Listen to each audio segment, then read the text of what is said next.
bon match devant le public de Rabat. Depuis que je suis ici, on n'a jamais joué à Rabat, donc c'est toujours important de satisfaire les gens qui viennent au stade et puis le public marocain dans son ensemble. En Albanie, si vous pensez que ce n'est pas un bon résultat, vous êtes libre de penser ce que vous voulez. L'Albanie a notamment battu le champion d'Europe en titre, le Portugal, durant les éliminatoires de Coupe du Monde, battu la Serbie 3-0. Donc si vous pensez qu'on peut partir en Albanie la fleur au fusil en vous faisant un football chatoyant comme une très grande équipe, aujourd'hui on n'en est pas capable. Donc aujourd'hui il faut s'attacher à être bien compact. Après, je vous rejoins sur le côté où on doit être plus performant dans les phases offensives, on n'est pas assez efficace. Mais avec le temps, ça va venir. J'en suis persuadé. Il a besoin de compétition. Il a réussi à se relancer à Schalke après eu un petit ennui physique qui ne lui a pas permis de finir la saison en tant que titulaire. Il a dû se faire opérer d'une hernie inguinale.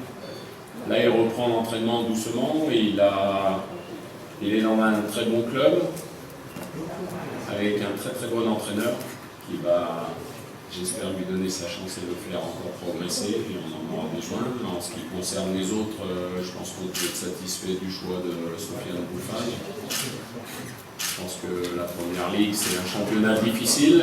Southampton avec Claude Puel aussi, je pense que ça va lui faire beaucoup de bien. Voilà, Hakim Ziyech, et j'en passe. Voilà, Chaouchouz qui a signé à Fenerbahçe. Voilà, c'est tout des bons choix. Voilà, à Grenade, mais on ne pourra pas sélectionner non plus 40 joueurs, notamment dans le secteur offensif. Donc la concurrence va être rude.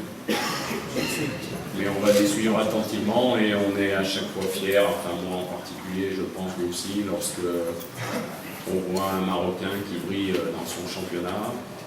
Notez aussi l'excellent début de saison de Nabil Diarra avec l'AS Monaco. Il est capitaine de l'AS Monaco jusqu'à présent. C'est une grande fierté pour le football marocain, je pense.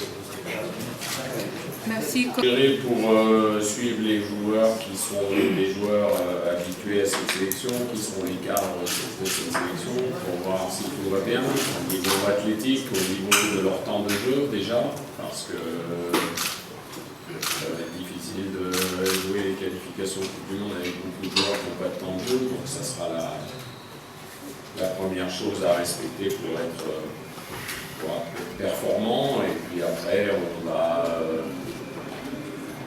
on n'a pas encore défini à 100% quelle serait notre préparation pour le Gabon, le lieu, mais ça va se faire d'ici dimanche, donc on saura tout ça à la fin de notre stage. Mais sachez une chose, c'est qu'on va se préparer le mieux possible, que les joueurs sont très motivés à l'idée de commencer ces qualifications pour la Coupe du Monde. Je sens depuis que je suis au Maroc un groupe très réceptif, une qualité de travail vraiment exceptionnelle. Chacun donne le meilleur de lui-même. Après, il y a des choix à faire, et ça c'est partout. C'est le football qui veut ça. Donc on essaiera de commencer ces qualifications avec l'équipe la plus compétitive pour amener un très très bon résultat du Gabon. Il n'y aura pas de match amical. On verra. La dernière question, c'est pour Bakay, parce qu'il y a les joueurs qui attendent. Shraibi, il y a des... Tous les joueurs sont sélectionnables. Je n'ai jamais dit que je ne prendrais pas de joueurs qui évoluent dans le golf. Ceux qui ont compris ça n'ont pas très bien compris mon explication. J'ai simplement dit que c'était une destination qui parfois, pour certains joueurs qui se laissent un petit peu aller en allant dans ces destinations, deviennent un petit peu moins performants, s'entraînent un petit peu moins. Donc c'est pas compatible avec l'équipe nationale. Maintenant, heureusement que je ne les ai pas sélectionnés, parce que déjà que monsieur me reproche d'avoir sélectionné Batna, qui n'est pas sans compétition, ils n'ont pas repris le championnat là-bas encore. Donc ils vont reprendre le championnat qu'après cette semaine internationale. C'était mieux de les laisser dans leur club, finir leur préparation, J'ai discuté avec eux, je leur ai expliqué pourquoi ils ne venaient pas avec nous. Maintenant, on va les suivre très attentivement pendant le mois qui arrive. J'ai vu notamment Barada jouer la semaine dernière en Champions League contre Elgesh. Son équipe a gagné 3-1, donc voilà, je vais suivre les joueurs. Après, j'ai une certaine conception du football et tous ne rentreront pas dans mes plans. C'est comme tout entraîneur. Question. Entraîneur du club. Mourad Batna, ça fait déjà 2 saisons consécutives dans le championnat marocain qu'il est performant. Donc c'était important de le voir. Je discutais avec lui. Il a beaucoup de qualités et il a aussi quelques petits défauts, notamment dans le repli défensif.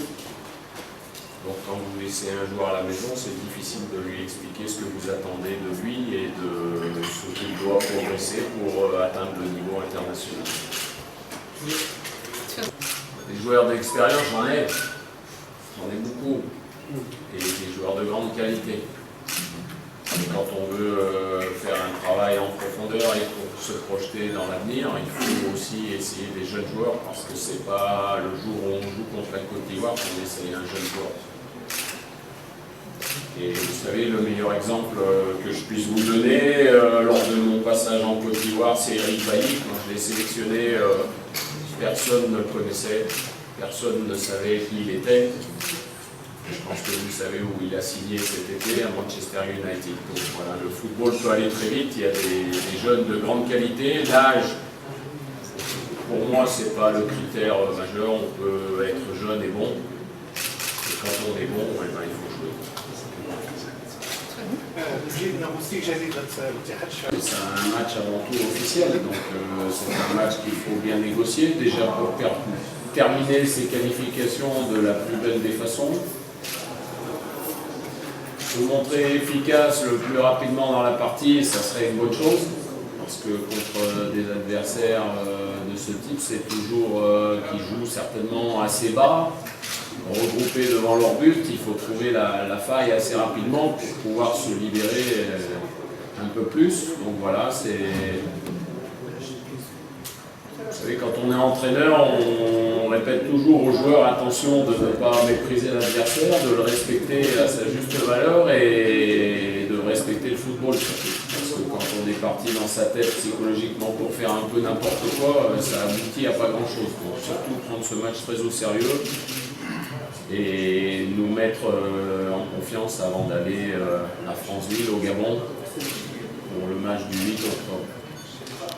Il y a beaucoup de joueurs offensifs qui sont capables de jouer sur les côtés, mais pas beaucoup qui sont capables de jouer dans l'axe, donc ça pose un petit problème. Donc c'est pour ça que je me suis donné cette semaine de regroupement pour pouvoir voir de nouvelles têtes. Et puis après, c'est difficile de faire des essais quand on commence des qualifications. Donc la personne de El-Nasri et Bouadouz, qui sont des joueurs beaucoup plus axiaux que tous les autres, on espère qu'on va trouver le deuxième ou troisième attaquant qui nous manque, axial comme je viens de le dire.